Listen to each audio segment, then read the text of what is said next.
ଏହି ସାଧାରଣ ଦେଖାଯାଉଥିବା ଗଛଟି ଆପଣଙ୍କର ଲିଭର, କିଡନୀ ଓ ଶରୀରର ଫୁଲା କମାଇବାରେ ସାହାଯ୍ୟ କରିଥାଏ। ଏହାର ନାମ କ'ଣ ଜାଣିଛନ୍ତି କି? ଆଜି ପାର୍କରେ ବୁଲିଲା ବେଳେ ଆମକୁ ଗୋଟେ ବଢ଼ିଆ ମେଡ଼ିସିନାଲ ପ୍ଲାଣ୍ଟ ମିଳିଲା। ଏ ପ୍ଲାଣ୍ଟର ନାଁ ହେଉଛି ପୁନର୍ନବା, ଯାହାକୁ ଓଡ଼ିଆରେ କୁହାଯାଏ ପୁରୁଣି।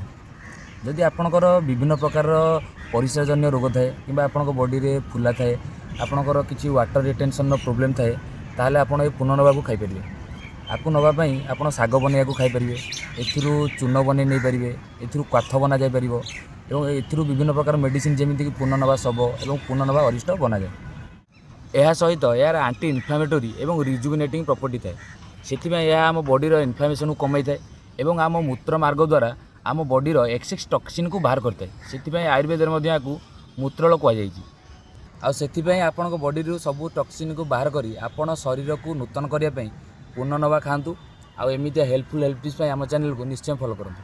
Thank you.